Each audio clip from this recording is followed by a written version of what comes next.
Happy birthday, honey. I want a divorce. Amanda's words came out as naturally as asking for sugar in your coffee. I was holding the knife to cut the chocolate cake she had baked especially for my 35th birthday. The dining room was decorated with gold balloons and a happy birthday banner that now seemed like a cruel joke. My mother-in-law, Patricia, smiled from the sofa where she was watching the scene. My brother-in-law, Jeremy, didn't take his eyes off his cell phone. It was as if everyone knew about this decision except me. "Excuse me?" I asked, still processing the information. The knife trembled in my hand before I carefully placed it on the plate. "I've already spoken to my lawyer," Amanda continued, tucking her blonde hair behind his ear with a gesture I had once found charming. "Since the house is in his name, I'm obviously entitled to half. Even considering that it was my family who put down the deposit. My name is Sean, I'm 35 years old, and I just found out that my birthday would be remembered as the day his wife of 7 years decided to leave him. But what Amanda didn't know, what none of them knew, was about the conversation I had with my lawyer the week before. A conversation that had completely changed his perspective on our marriage and what really belonged to him. For 7 years, I was the perfect husband. I worked 60 hours a week as a software engineer to support not only Amanda, but also his endless projects. The design course he never finished. The online craft store that went out of business in 6 months. The photography studio that exists only in theory. Every time Patricia called saying Jeremy was struggling financially, I opened my wallet. When Amanda's grandmother needed surgery, I paid without question. Even last year's family vacation to Hawaii came out of my account. "Sean." Amanda waved her hand in front of his face. "Are you okay? I know this is a lot to take in." I watched her for a moment, noticing how relieved she already looked, as if a weight had been lifted from her shoulders. In the background, I heard Patricia whisper something to Jeremy about finally and the right time. 7 years of marriage, and they were celebrating my departure. "I'm fine," I replied finally, her voice calmer than I expected. Just surprised by the timing. Jeremy finally looked up from his phone. "Man, you guys haven't been happy for a long time. It's better to cut your losses now." The coldness of the statement hit me like a punch. There was no sadness, no remorse, not even embarrassment. It was just a business transaction being finalized. Amanda pulled some papers from her purse and placed them on the table next to the untouched cake. "I already have a list of the assets we'll need to divide. The lawyer said the process can be pretty simple if his cooperation." I quickly leafed through the documents. House, cars, bank accounts, even my home office equipment was listed for division. Every item I had bought with my salary was there, as if she had contributed equally to our life together. "Very organized," I said, folding the papers. "How long have you been planning this?" "A few months," she admitted without shame. "I wanted to be sure I was making the right decision." A few months. While I worked overtime to pay her bills, while I planned a wedding anniversary trip for next year, while I still believed we were building something together. Patricia approached the table. "Amanda, honey, do you want me to call Mark? He can give you some tips on how to speed up the process." Mark, the family lawyer cousin who had always treated our marriage as a temporary inconvenience. "Good idea, Mom." Amanda smiled gratefully. The sooner, the better for everyone. I got up from my chair, still holding the divorce papers. "I need to think about this." "Of course," Amanda said, but his tone suggested that my opinion was just a formality. "But there's not much to think about, right? We'll split everything 50-50 and move on with our lives." If you're following this story of betrayal and family planning, don't forget to subscribe to the channel to find out how this simple division would become much more complicated than Amanda imagined. While they discussed logistical details as if I weren't in the room, I discreetly opened my bank app on my phone. There was a transfer I needed to confirm before the conversation could continue. A transfer that would completely change the course of this breakup. "Sean, you need to understand that this isn't about money," Amanda said, gathering the papers from the table with calculated movements. "It's about freeing ourselves from a relationship that hasn't worked for a long time." Freedom. The word echoed in my mind as I watched Patricia organize a folder full of additional documents. Documents that clearly hadn't been prepared on the spur of the moment. "How long exactly have you been planning this?" I asked, noticing how Jeremy finally put his phone away, his attention now completely focused on the conversation. "We didn't plan anything," Amanda replied quickly, but the blush rising up her neck gave her away. "We just wanted to make sure we were prepared for when the conversation happened." Prepared. As if his marriage were a business venture that needed due diligence before acquisition. Jeremy leaned forward, assuming the role of family financial advisor. "Man, you have to admit, it was smart to invest in such a big house. With the real estate market booming, you'll come out ahead in this split." The hypocrisy hit me like a punch in the stomach. For 7 years, Jeremy had come to me at least once a month with some financial emergency. The car that broke down and cost $3,000 to repair. The maxed-out credit card that needed to be paid off urgently for $2,500. The once-in-a-lifetime investment opportunity that resulted in another $4,000 down the drain. And every time, it was Amanda who convinced me to help. "It's family, Sean. Family always helps family." Now, while they calculated how to divide the fruits of my labor, I remembered every check signed by her, every bank transfer, and every sacrifice I made believing I was investing in our future together. "Remember when you said Jeremy could stay in our basement while he got his act together?" I asked Amanda, my voice carefully controlled. "That was 3 years ago," she replied, looking away. "And he only stayed a few months." 9 months, I corrected her. 9 months in which he didn't pay rent, didn't contribute to the expenses, and on top of that brought different girlfriends over every week, increasing our water and electricity bills. Patricia intervened with that sweet voice she always used when she wanted to minimize her son's problems. Jeremy was going through a difficult time after his divorce. "And when Patricia needed that loan to renovate the kitchen?" I continued, watching as embarrassment began to show on their faces. "Sean, let's not dwell on the past," Amanda said, her voice taking on a harder edge. "The important thing is that we resolve this in a civilized manner." Civilized. As if he were being reasonable, and I was the problem for questioning 7 years of one-sided generosity. I grabbed his phone and opened the spreadsheet he had created the previous year when he finally decided to track where his money was going. $53,000. That was how much I had lent or invested in Amanda's family over the past 5 years. "You want to talk about fair division?" I asked, turning my phone so they could see the numbers. "Then let's talk about the $53,000 I invested in her family." The silence that followed was absolute. Patricia turned visibly pale. Jeremy swallowed hard, his eyes fixed on my phone screen. Amanda was the first to recover.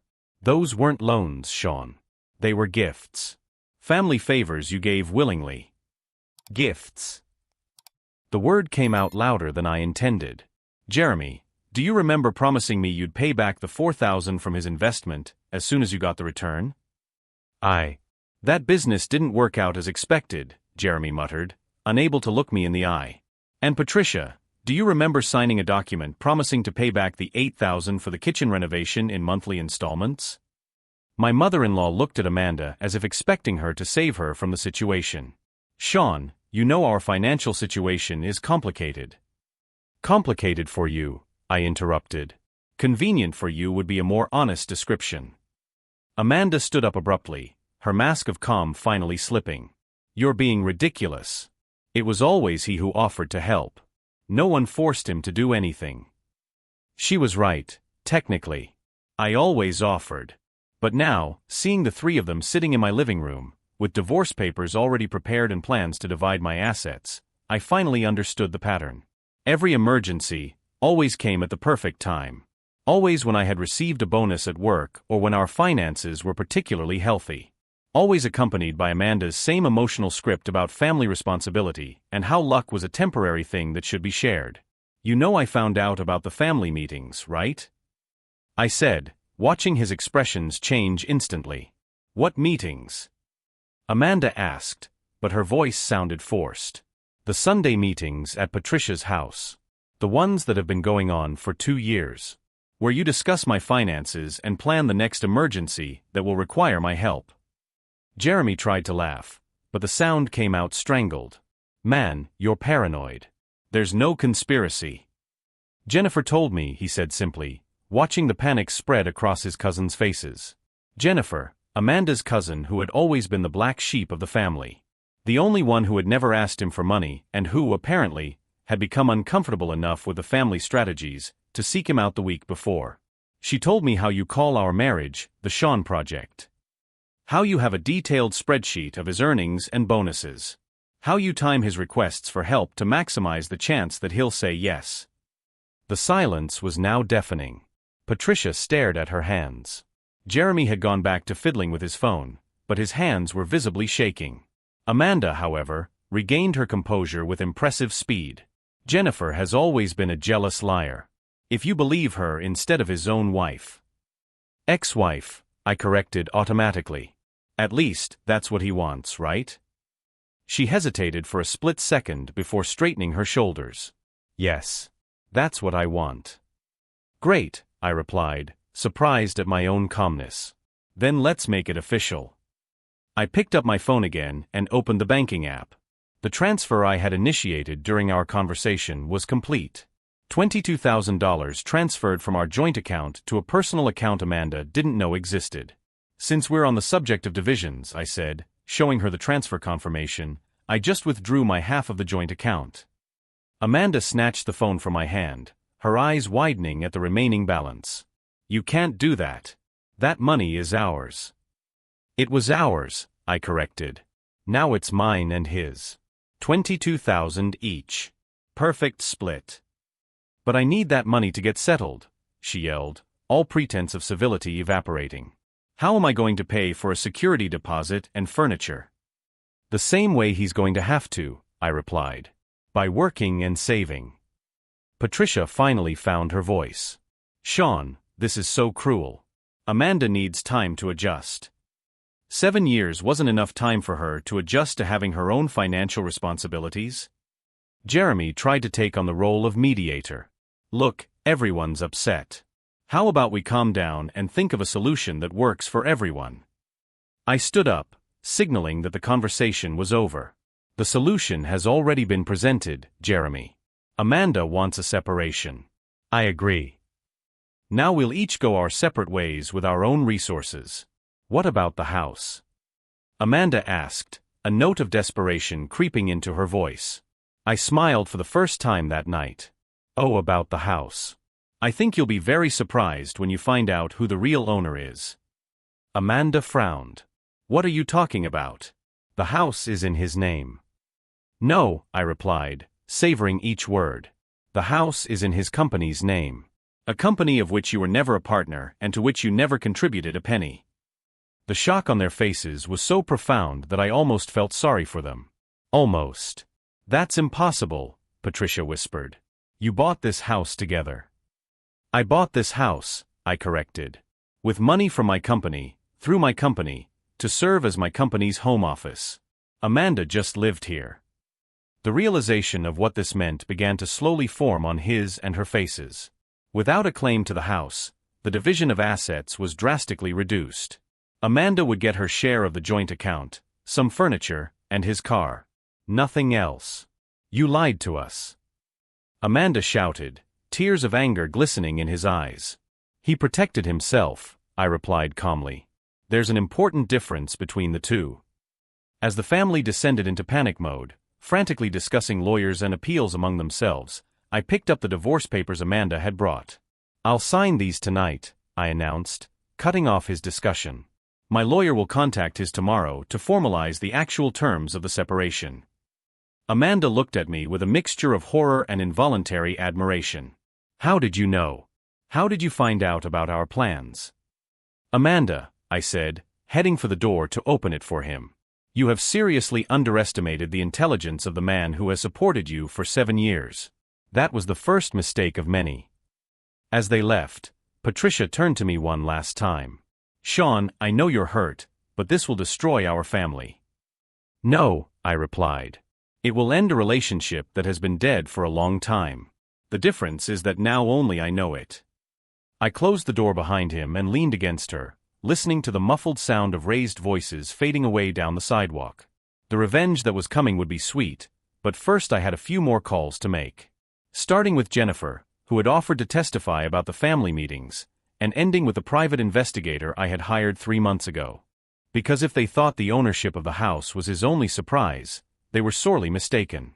The next morning, I woke up to 15 missed messages and a strange feeling that something had changed irreversibly during the night.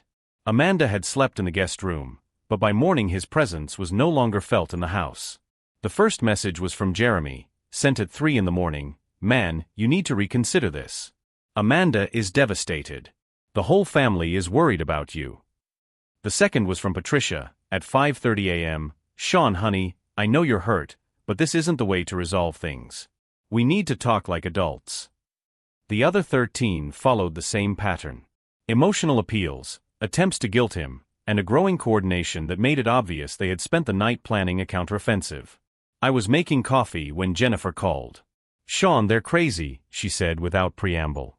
"They spent the whole night at Aunt Patricia's house planning how to force you to back down. Amanda is telling everyone you had a psychotic episode." I stopped stirring the sugar. "A psychotic episode?" She posted on Facebook that she's worried about her mental health. That he's always been financially unstable and now he's making irrational decisions. The post already has 50 supportive comments. I opened Facebook on my phone while Jennifer continued talking. There it was, posted at 6 in the morning. "Difficult times test who is really on our side. When someone you love makes decisions that could destroy his own life, all you can do is pray and be there to help. Thank you to everyone who has offered support during this challenging time." The comments were a festival of targeted outrage. "Amanda, you are so strong. Stay strong. Some men can't handle their wives' success. Mental health issues are serious. He needs professional help. Sean always seemed controlling. Now he's showing his true colors." Each comment was a carefully orchestrated stab at my reputation. People who barely knew me were making judgments based on half-truths presented as genuine concern. "Jennifer, can you do something for me?" I asked, surprised at my own calmness. "Of course. I need you to document these family meetings. Dates, attendees, topics discussed. Especially the conversations about my finances." The calculated coldness behind these revelations hit me like a punch in the stomach. For years, I had interpreted requests for help as genuine emergencies from people I loved. The truth was that I was a financial resource being systematically exploited. "There's more," Jennifer continued. "Amanda mentioned several times that if the marriage ended, half of everything you built together would be hers. She never said if, always when. When. As if the separation were inevitable, just a matter of strategic timing." My phone rang with a call from an unknown number. "Mr. Sean? This is David Martinez from the law firm Thompson & Associates. I represent her in matrimonial matters." Less than 24 hours after announcing the separation, Amanda had already hired a lawyer. The speed was impressive, even for someone who had supposedly made an emotional decision in the heat of the moment. "Mr. Martinez," I replied, putting the phone on speaker. What a surprise to get her call so soon. "Mr. Sean, my client is concerned about some impulsive financial decisions you made yesterday. I would like to discuss a temporary agreement to protect the marital assets during the proceedings." Protect marital assets.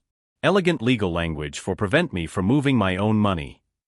"Mr. Martinez, what marital assets specifically?" He hesitated.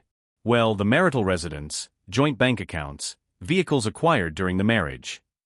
The residence is registered in his company's name as commercial property. It is not a marital asset. The joint accounts were divided equally yesterday. What other assets is he referring to?" The silence stretched on for several seconds.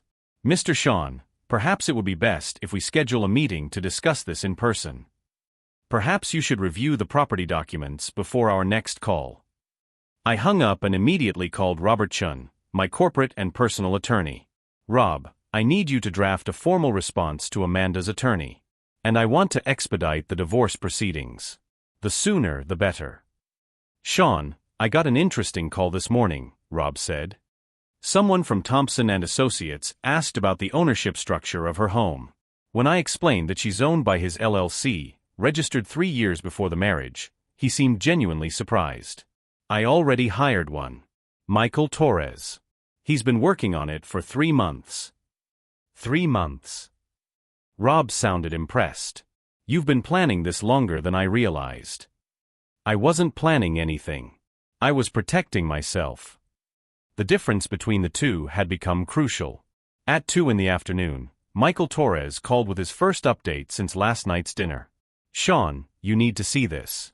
Amanda and her mother went straight from his lawyer's office to a meeting with a real estate appraiser. They're trying to establish the value of her house for property division. Even though he knows the property is in the company's name, they're arguing that residential use during the marriage created marital rights. It's a risky strategy, but not impossible. And Jeremy? She spent the morning calling people you know, telling them a version of the story where you suffered a nervous breakdown and are making irrational decisions. He called his boss. My comm finally cracked. He called Brian. 15-minute conversation. Jeremy introduced himself as a concerned brother-in-law, mentioned emotional instability, erratic financial decisions, possible need for professional intervention. Jeremy had crossed a line I didn't know existed.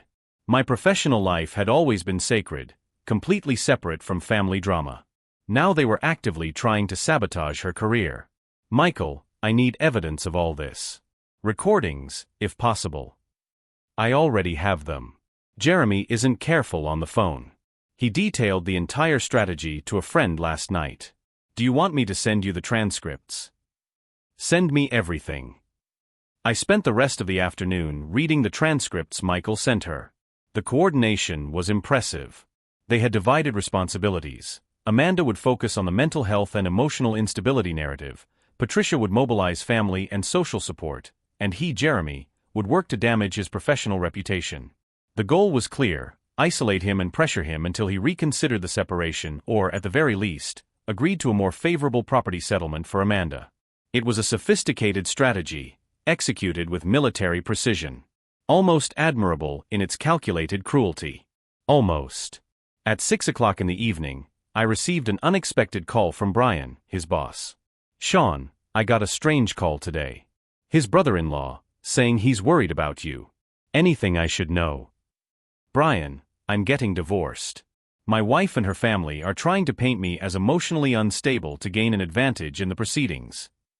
I thought it might be something like that. The call was very rehearsed. Like he was reading from a script. Brian's honesty surprised me. "Will this affect my position at the company?" "Sean, you've been one of our best engineers for 7 years.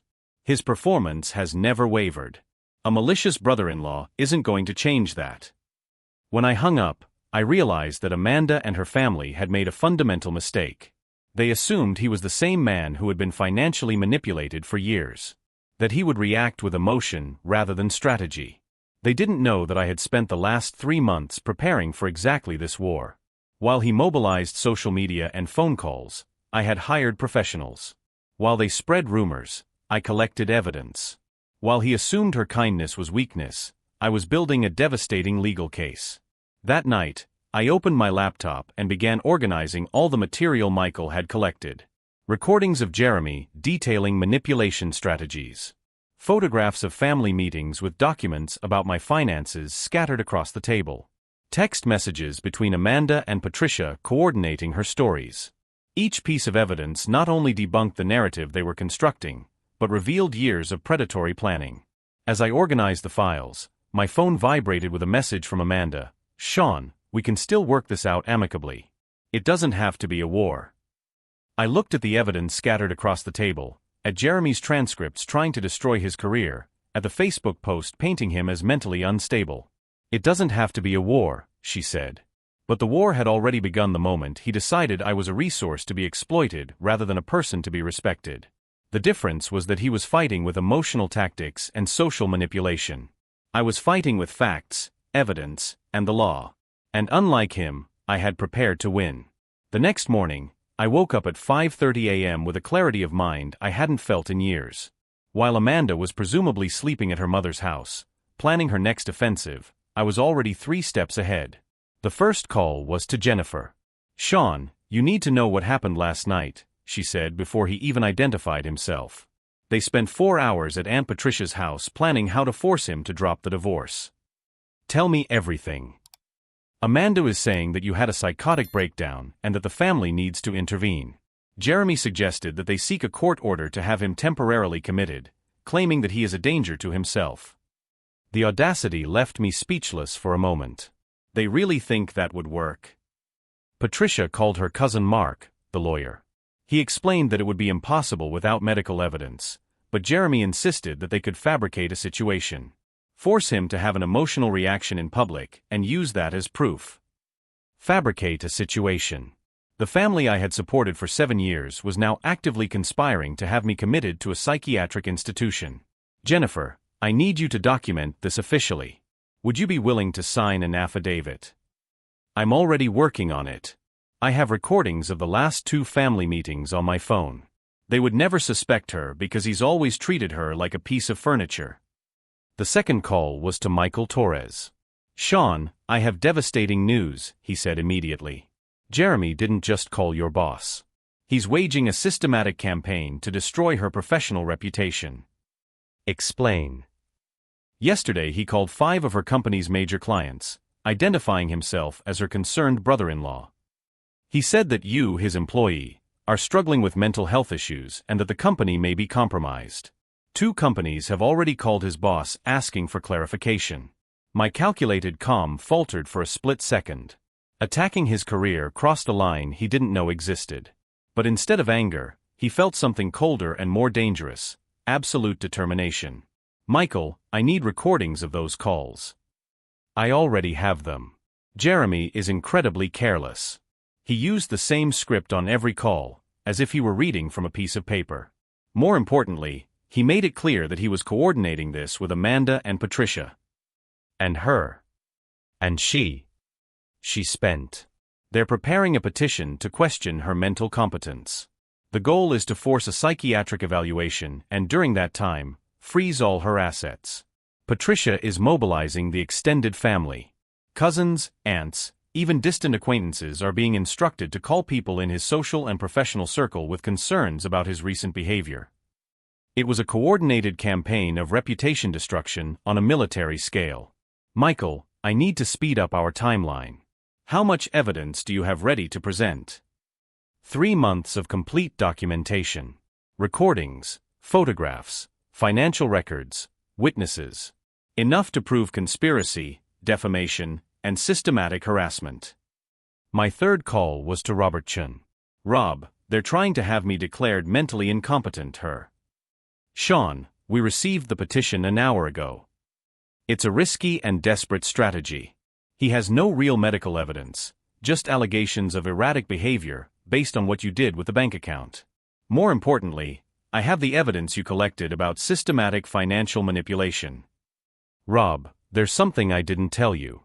3 years ago, when Jeremy stayed in our basement, I installed discrete security cameras. Legally, with permission from the owner of the house, my company. The silence on the other end of the line lasted several seconds. Sean, are you telling me you have Jeremy on video planning financial manipulation? I have 3 years of recorded conversations. Jeremy, Patricia, Amanda, and other family members discussing strategies to extract money from me, including the conversation where they calculated exactly when to ask for each loan based on my pay cycles. That's devastating for him. Why didn't you mention it before? Because I hoped the divorce would be civil. Now that he's chosen war, it's time to use all the ammunition available. That afternoon, Amanda showed up at the company where I work. I later learned from colleagues that she spent 2 hours in the reception area, crying and telling anyone who would listen about my mental breakdown, and how she was desperate to help him. The building security called me. Mr. Sean, her wife has been here for 2 hours causing a scene. She is claiming that he is in danger and needs medical intervention. She is no longer his wife, I replied calmly. And I don't want to see her. Please ask her to leave or call the police. She's saying you're going to threaten suicide if she can't talk to you. The calculated emotional manipulation hit me like a punch. Amanda was literally trying to create a forced psychiatric emergency, using fear of suicide as a pretext for an involuntary intervention. 20 minutes later, Michael called me again. Sean, Amanda just left her office and went straight to a police station. She's filing a report alleging that you made implicit threats of self-harm. Threats she never made. I know. But she has Patricia and Jeremy as witnesses who are willing to back up any story she makes up. As I drove home, I realized that I had fundamentally underestimated Amanda's family. I thought I was dealing with greedy, manipulative people. In fact, I was facing sociopaths willing to destroy me completely to protect his financial scheme. When I got home, I found Brian, my boss, waiting at the door. "Sean, we need to talk," he said, her expression serious. "I've received some very disturbing calls today. If you're following how this family is trying to destroy a man's life just to protect their financial manipulation schemes, subscribe to the channel because the next phase of this revenge will show that messing with the wrong person has devastating consequences." For 3 hours, I explained the entire situation to Brian, showing him the evidence I had collected. When I finished, he was visibly shaken. "Sean, this is systematic harassment. You need immediate legal protection." "I'm already on it." Officially, the company will issue a statement that her duties and performance remain exemplary. Unofficially, if you need time to sort this out, let me know. That night, I organized all the evidence into categories: financial conspiracy, systematic harassment, coordinated defamation, and attempted forced psychiatric intervention. Each category had documents, recordings, photographs, and witnesses. The material covered 4 years of meticulously documented predatory activity. At 11 o'clock that night, I received a message from Jeremy. "Man, this has gone too far. Amanda is desperate. Can you stop this revenge and talk like adults?" Revenge. As if protecting oneself from systematic manipulation was revenge. I replied, "Jeremy, tomorrow his lawyer will present evidence of all the crimes you have committed in recent years. If you want to talk like adults, I suggest you get a criminal lawyer." Her response came within seconds. "What crimes? You're delusional." I attached a single photo, Jeremy sitting at Patricia's desk, with papers scattered around containing my bank statements and a detailed spreadsheet of my annual earnings. He didn't respond. In the early hours of the morning, I received a call from a blocked number. It was Amanda, clearly panicked. "Sean, please, we need to work this out. I've made mistakes, but you're destroying our entire family. Amanda, you spent years using him as a financial resource. Yesterday you tried to have him committed so you could continue controlling his money. There's no talking. I can explain everything. You can explain it in court. To the judge. Under oath." I hung up and turned off my phone. In the bathroom mirror, I stared at my reflection. The man looking back at me was no longer the same man who had signed checks for 7 years believing he was helping his family. He was someone who finally understood the difference between generosity and exploitation. Someone who had learned that the most effective revenge is not emotional, but methodical. Someone who was about to teach a lesson that he would never forget. Tomorrow, the whole truth would be revealed. And contrary to what they expected, I wasn't just defending myself. I was fighting back with 7 years of accumulated evidence. The war he started was about to end in a way they never imagined possible. On Thursday morning, at 9 o'clock sharp, Robert Chun entered the courtroom with 3 briefcases full of evidence. Amanda, Jeremy, Patricia, and his lawyer were sitting across the room, clearly confident that her mental instability strategy would work. They didn't know that Michael Torres had spent the previous night finalizing a dossier that would completely change the course of the trial. "Your Honor," Robert began, her voice echoing through the silent room, "my client not only disputes the allegations of mental instability, but presents evidence of a systematic criminal conspiracy to defame, harass, and attempt forced psychiatric intervention." Amanda leaned over to whisper something urgently to her lawyer, but he was busy reading the documents we had just handed him. His face grew paler with each page. "First piece of evidence," Robert continued, turning on the room's audio system. "A phone recording of Jeremy Mitchell coordinating attacks on my client's professional reputation." Jeremy's voice filled the room. "Man, I need you to call 2 more clients from Sean's company. Tell them the same story, that he's unstable, making dangerous decisions. Amanda said that if we can affect his work, he'll give in faster." Jeremy turned visibly pale, her hands shaking as she tried to avoid the judge's gaze. Second piece of evidence. Photographs of family meetings where the defendants systematically planned to extract financial resources from my client. The images appeared on the screen: Patricia, Amanda, Jeremy, and other family members sitting around a table covered with my bank statements, calculators, and detailed notes about my earnings. Amanda stood up abruptly. "Your Honor, These photos were taken without our consent.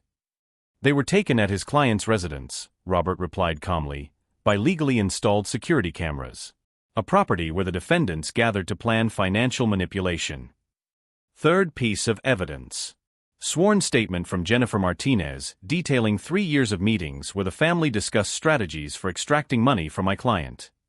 Jennifer entered the room at that moment, carrying a bulky folder. Your Honor, Jennifer said when called to testify, for 3 years, I participated in family meetings where Amanda, Patricia, and Jeremy planned when and how to borrow money from Sean. They had a detailed spreadsheet of his earnings and timed their requests for when he received bonuses. Amanda whispered furiously to her attorney, who now looked genuinely desperate. What about the separation plan? Robert asked. Amanda had been planning this for at least 8 months.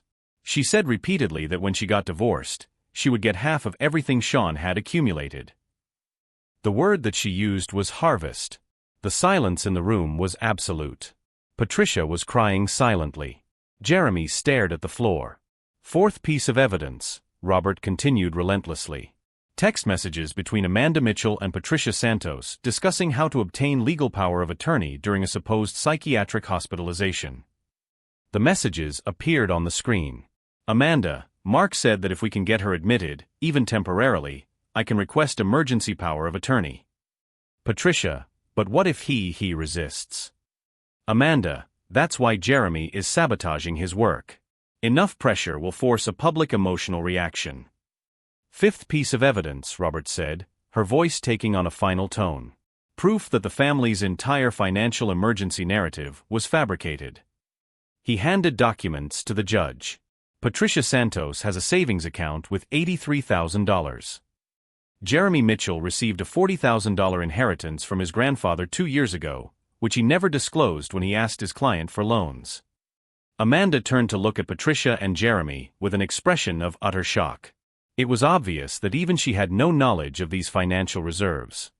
Your Honor, Robert concluded, we are not dealing with a family in financial distress. We are dealing with financial predators who identified a generous victim and systematically exploited her for years. Amanda's lawyer rose slowly. Your Honor, in light of the evidence presented, my client would like to withdraw all allegations of mental instability.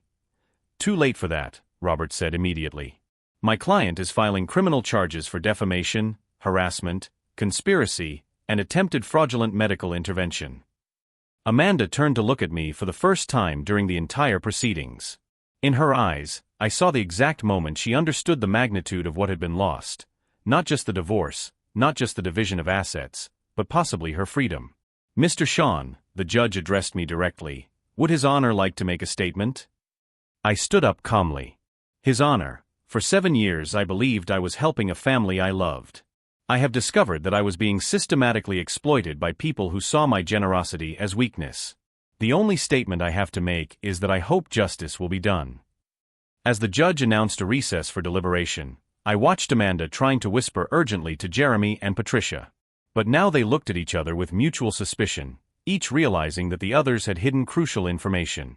The conspiracy was unraveling the same way it had been built, through lies, manipulation, and self-interest.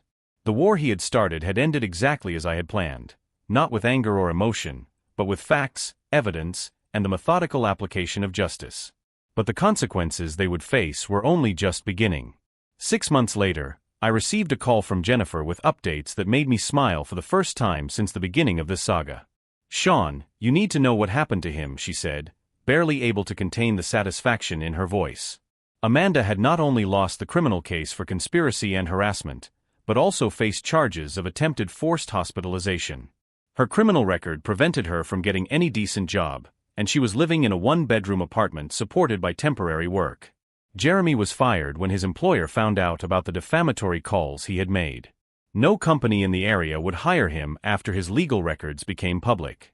The $40,000 inheritance he had hidden was confiscated as part of the restitution the court awarded me.